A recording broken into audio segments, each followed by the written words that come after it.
خلک کور ګوري لور ورکړي.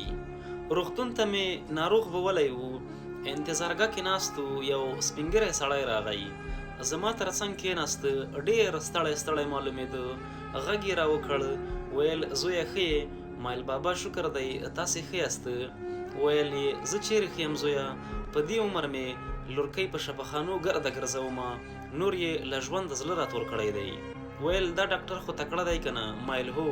ویل زموږ یو کلیوال راته ډېر صفت وکړ چې لورکۍ به دې ورسره رکه روغه شي. ما ویل بابا وبښئ، لورکۍ څه تکلیف لري؟ سوړ اسویلی یې وکړ، د واسکټ له جیب یې زوړ دسمال راوویسته، اول یې وښلنې سترګې پرې پاکې کړې، بیا یې په غمېدلي غږ خبره شروع کړه. ویل یې د یو وطن خلک یو، تا نه څه پرده، لور مې زموږ د کلیوال زوی ته کوژده کړې، هلک خارج کې دی. ما ویل زه خو د لور ژوند به مې یو څه ورسره ښه تېر شي، هلک مو نه لیدلی، یوازې عکس یې راښکاره کړی، نور خبر نه یو چې روغ دی، مات دی، ګوډ دی، شل دی، کوڼ دی او کړون دی.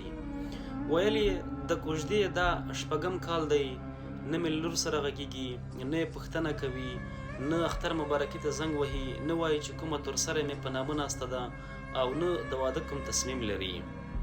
د هلک پلار ته ورغلم چې زه خو د کام قبیله کې بیا برو کړم، بې حیثیته دې کړم، تا ته خو د زوی معلوم و چې دا رقم ولې دې زما لور په دې غم اړوله.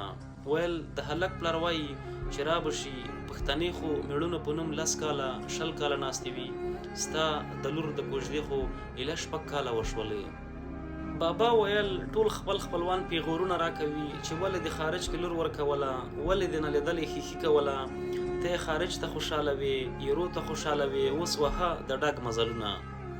بابا زما پر اوږه لاس راکېښود، ویل زویه ورونه او تره زامن مې وایي چې ترې خلاصه یې کړه، زامن مې هم له غوسې سره شنه دي، وایي دا رشته غوسه کړه، خپلوي ورسره وشکوه، وایي موږ نوره خپله خور په سره اور کې نه شو لیدلی.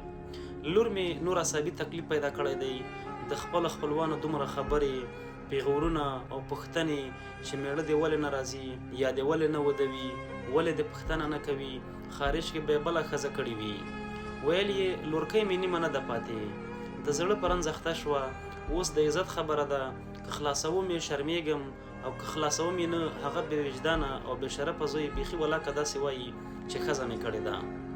ډاکټر چې د بابا نوم واخیستو، ما ته یې ویل زویه ته مې ځان سره وغمولې، زه به ډاکټر ته ننوځمه.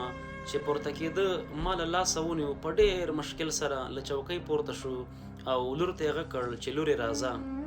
د بابا لورکۍ چې په کومو درنو قدمونو او غم وهلې حسرت وهلې څېره پلار پسې روانه وه، زړونه یې ریبل او دنیا یې قیامت کوله.